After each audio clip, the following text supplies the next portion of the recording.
Just imagine एक इतनी strong laser beam जो 400 किलोमीटर दूर उड़ रहे एरोप्लेन के पंख को मिनटों में पिघलाने की ताकत रखती है। या फिर जरा सोचो, हर एक देश के बॉर्डर पर एक ऐसी अदृश्य इलेक्ट्रिक फेंस हो जिसे अगर किसी ने भी गलती से भी छू लिया तो उसका शरीर वहीं पर भाप बनकर हवा में मिल जाए। हाँ, आई नो ये सारी चीजें अब तक आपने सिर्फ साई-फाई मूवीज या कार्टून में ही देखा होगा, लेकिन सच्चाई तो ये है कि ये सारे इन्वेंशंस ऑलरेडी हो चुके हैं and the inventor was none other than our Nikola Tesla. Nikola Tesla ने एक ऐसा डिवाइस इन्वेंट किया था जिसमें ये दोनों खासियत थी और उस डिवाइस का नाम था द डेथ रे। यहां तक कि उन्होंने तो एक ऐसा डिवाइस तक बना लिया था जो मैन मेड भूकंप लाने की भी क्षमता रखता हो। और वो डिवाइस कितना बड़ा था पता है? वेल, सिर्फ अपने पॉकेट में फिट करने जितना बड़ा। इनफैक्ट इस डिवाइस के बारे में एक इंटरेस्टिंग कहानी भी है, जिसमें एक दिन जब टेस्ला न्यूयॉर्क के सबसे फेमस ब्रुकलिन ब्रिज पर टहलने गए थे, तब उनके इस पॉकेट डिवाइस से पैदा हुए भूकंप ने उस ब्रिज तक को गिरा दिया था। इस हादसे से आप उसके पावर का अंदाजा बिल्कुल लगा सकते हो। अब बात यह आती है कि ये डिवाइसेस उन्होंने आखिर कैसे बनाए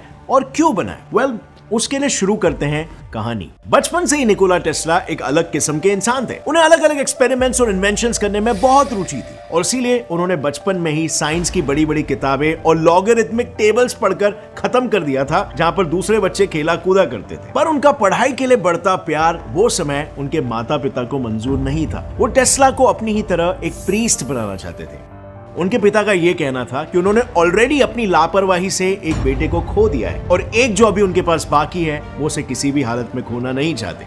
और इसीलिए स्कूल की पढ़ाई खत्म होते ही उन्होंने निकोला को अपने घर बुला लिया। घर आते ही टेस्ला को कोलेरा की बीमारी हो जाती है। वो भी इस कदर उन्हें जकड़ लेती है कि उनके सर पर मौत मंडराने लगती है। पर मौत को सामने देखने के बाद भी उनकी बस एक ही जिद थी, उन्हें किसी भी हालत में इंजीनियरिंग करनी थी। और ऐसे में निकोला के पिता के आगे बस दो ही रास्ते थे, एक अपने बेटे की मौत और दूसरा उसे इंजीनियरिंग करने देने की इजाजत। टेस्ला की बिगड़ती हालत को देखते हुए उनके पिताजी ने दूसरा रास्ता अपनाया, ऑफ कोर्स। और इजाजत देने के बस कुछ ही दिनों बाद टेस्ला पूरी तरीके से ठीक हो गए और उन्होंने इलेक्ट्रिकल इंजीनियरिंग के लिए अपना एडमिशन ऑस्ट्रिया के पॉलिटेक्निक इंस्टीट्यूट में ले लिया, जो खत्म होते ही वो अपने एसी करंट के इन्वेंशन को लेकर सीधा जा पहुंचे थॉमस एडिसन के पास। पर एडिसन ने अनफॉर्चुनेटली उनके एसी करंट के कॉन्सेप्ट को पूरी तरीके से खारिज कर दिया और अपने डीसी करंट पर काम करने के लिए कहा कि यह कॉन्सेप्ट चलेगा आगे मार्केट में। बट टेस्ला इससे बिल्कुल भी कन्विंस नहीं थे। उन्हें डीसी करंट्स में काफी सारे फ्लॉज दिखाई दे रहे थे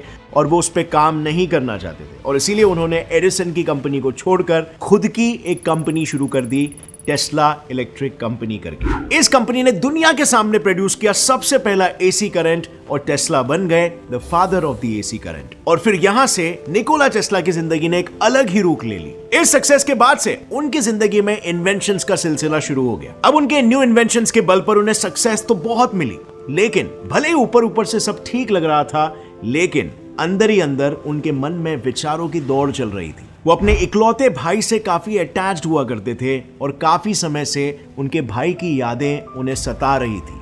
उन्होंने लोगों से बात करना तक बंद कर दिया था, जो कि बाय द वे होना जायज भी है, क्योंकि banyan mental health treatment centre के रिसर्च के मुताबिक 40% लोग जो ऐसी ट्रेजेडी से गुजरते हैं वो ग्रीफ कोस्टर से गुजरते हैं, जो वक्त के साथ साथ कम होता जाता है। और ऐसा ही कुछ हुआ निकोला टेस्ला के साथ भी। ग्रीफ से निकलने के बाद मानो उनके लाइफ में एक नया मोड़ ही आ गया। उन्होंने उस समय की सबसे महत्वपूर्ण खोज एसी करंट को इन्वेंट किया। इस नए मोड़ में उनका ड्रेसिंग सेंस भी इतना अच्छा हो गया कि उस वक्त की सारी लड़कियां उन पे मरने लगी। उन्होंने डेथ रे और अर्थक्वेक मशीन जैसे आविष्कारों को जन्म दिया। इसी दौरान एक दिन जब वो अपनी बचपन की यादों में खोए थे, तब अचानक से उन्हें एक आइडिया आया। वो अपने ख्यालों से इतना परेशान रहा करते थे कि उनके दिमाग में यह आया कि क्यों ना एक ऐसी टेक्नोलॉजी इन्वेंट की जाए जो हमारे दिमाग में जो भी चीजें आ रही है, जो भी ख्याल आ रहे हैं, उसे ऑन स्क्रीन उतार सके। इनफैक्ट टेस्ला फोटोग्राफिक मेमोरी के लिए काफी फेमस थे और साथ ही उनकी इमेजिनेशन स्किल्स इतनी पावरफुल थी कि वो अपने किसी भी इन्वेंशन का सबसे पहला 3D डायग्राम अपने दिमाग में ही बना लेते थे और बाद में उसे पेपर पे उतारा करते थे। और इसीलिए इस इन्वेंशन के बारे में विजुअलाइज करके उन्होंने अपना थॉट कैमरा दुनिया के सामने पेश किया। उनका आइडिया काफी सिंपल था। इसमें होगा ये कि दिमाग में हम जो कुछ भी सोचेंगे उसकी एक इमेज हमारे रेटिना पर क्रिएट होगी और फिर किसी सिंपल अपैरेटस की मदद से उसे रीड करके किसी स्क्रीन पर प्रोजेक्ट किया जाए। सिंपली कहा जाए, हमारी आंखें एक प्रोजेक्टर की तरह काम करेंगी और अगर ऐसा हुआ तो हमारा दिमाग एक खुली किताब बन जाएगा। सी उनका कॉन्सेप्ट, उनका आइडिया काफी सिंपल और यूनिक तो था, पर उस वक्त उन्हें यह नहीं पता था कि सच में रेटिना पर थॉट्स की इमेज क्रिएट होती भी है या नहीं, और इसीलिए इस शॉर्टकमिंग की वजह से वो उस वक्त ये चीज को नहीं बना पाए।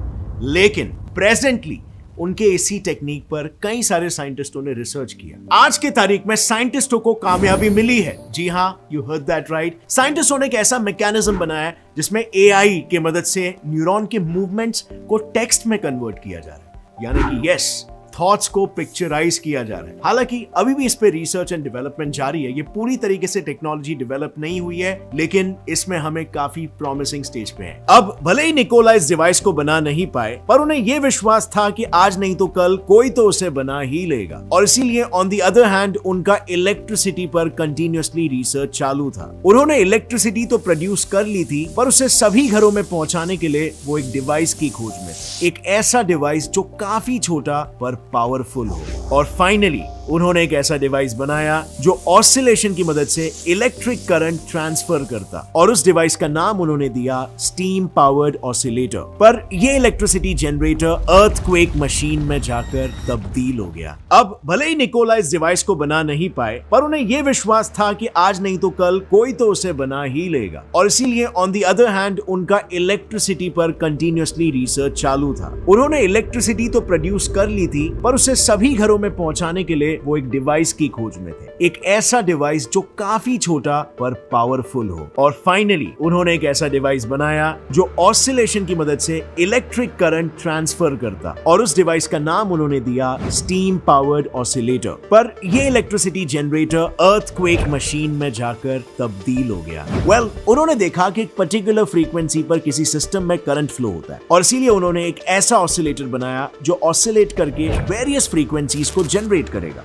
और जैसे ही इन फ्रीक्वेंसीज में से कोई फ्रीक्वेंसी सिस्टम के करंट के फ्रीक्वेंसी से मैच होगी, सिस्टम में करंट फ्लो होना शुरू हो जाएगा। पर जैसे ही उन्होंने इस डिवाइस को शुरू किया, उनकी पूरी बिल्डिंग ही हिलने लगी, मानो जैसे कोई अर्थक्वेक आ गया हो। अब ऐसा क्यों हुआ, इसे एक एग्जाम्पल की मदद से समझते हैं। आपने ओपेरा सिंगर्स को कांच तोड़ते हुए तो देखा ही होगा। दरअसल जब भी सिंगर्स गाना शुरू करते हैं, तब उनके हाई पिच सिंगिंग की वजह से वहां के ग्लासेस वाइब्रेट होने लगते हैं, और उनके बढ़ते पिच के साथ साथ ग्लासेस का वाइब्रेशन इतने हद तक बढ़ जाता है कि इवेंचुअली ग्लासेस ही टूट जाते हैं। और ऐसा ही कुछ टेस्ला के ऑसिलेटर के साथ हुआ। ऑसिलेशन का एम्पलीट्यूड इतना बढ़ गया था कि उसकी फ्रीक्वेंसी बिल्डिंग के नेचुरल वाइब्रेशन के साथ मैच हो गई, और नतीजन अर्थक्वेक आ गया। पर इस हादसे के बाद उन्होंने हार नहीं मानी। वो इस डिवाइस को लेकर निकल पड़े न्यूयॉर्क की सड़कों पर। तभी उन्हें एक कंस्ट्रक्शन साइट दिखाई दी, और वहां जाके उन्होंने इसे टेस्ट करने का प्लान किया। पर अनफॉर्चुनेटली वहां पर भी उन्हें यही सेम रिजल्ट मिला, लेकिन इस बार उन्हें इस रिजल्ट से एक नए इन्वेंशन की इंस्पिरेशन मिली। उन्होंने सोचा इलेक्ट्रिसिटी ना सही, पर इस चीज को किसी और जगह तो यूज किया जा सकता है, और उन्होंने इस फिनोमिनन को दो तरीके से यूज किया। एक, उन्होंने ऐसा डिवाइस बनाने का सोचा जिसकी मदद से जियोलॉजिस्ट अंडरग्राउंड स्ट्रक्चर समझ सके और रिक्रिएट कर सके। बेसिकली इसमें वाइब्रेशंस को अंडरग्राउंड सेंड करके रिफ्लेक्ट हुए वेव्स को स्टडी किया जा सकता था। दूसरा तरीका था इसे यूज करना कंट्री के पीस के लिए। उन्होंने एक ऐसा डिवाइस बनाया जिसे अगर दुश्मनों के किसी भी ट्रांसपोर्ट सिस्टम पर लगा दिया जाए तो वो चुटकियों में ब्लास्ट हो जाएगा। दरअसल निकोला टेस्ला उस दौर को बिलोंग करते थे जहां उन्होंने वर्ल्ड वॉर 1 और वर्ल्ड वॉर 2 दोनों देखा था।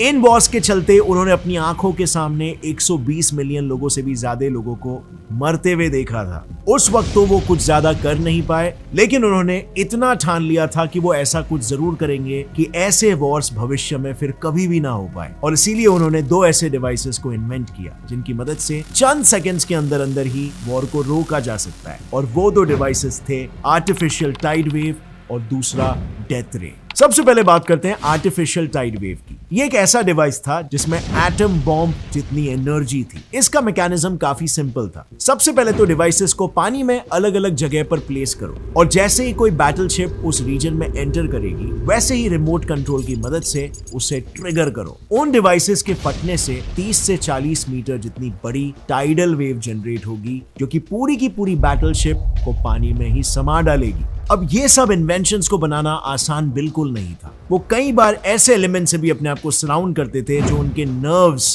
को डैमेज करने की क्षमता रखते थे, और डॉक्टर्स के अकॉर्डिंग उनके नर्व्स के साथ कुछ अजीबोगरीब होने भी लगा। उन्हें कई किलोमीटर दूर दौड़ रही ट्रेन्स की आवाज सुनाई देने लगती। और इतनी क्लियर कि उनकी ये कंप्लेन होती थी कि कहीं वो बहरे ना हो जाए। वो 800 किलोमीटर दूर हो रहे थंडर को तक आसानी से सुन सकते थे, यहां तक कि एक छोटी सी मक्खी का किसी भी चीज से टकराना तक उनको सुनाई देता था। उनके इस दावों पर किसी ने बिलीव नहीं किया और यही वजह भी है 1934 के एक इंटरव्यू में जब उन्होंने कहा कि उनके पास एक ऐसा डिजाइन है जिसका नाम है टेलीफोर्स या डेथ रे, जिसके मदद से 400 किलोमीटर दूर किसी भी चीज को खत्म किया जा सकता है, या फिर किसी भी कंट्री के अराउंड एक ऐसा इलेक्ट्रिक फेंस प्रोड्यूस किया जा सकता है जिसे अगर किसी ने भी क्रॉस करने की कोशिश की तो वहीं पर तुरंत जलकर राख हो जाएगा। उनकी ये बातें पहले दावों की तरह सभी लोगों को बस एक ख्याली पुलाव लगी और इसीलिए जब वो अपना ये डिवाइस लेकर यूएस और रशियन गवर्नमेंट के पास गए, उन्होंने इसे बिना ट्राई करे ही रिजेक्ट कर दिया और उन्होंने किसी भी तरह की मदद करने से साफ मना कर दिया। टेस्ला ने कहा कि जो चीज सबको इम्पॉसिबल लग रही है उसे मैंने ऑलरेडी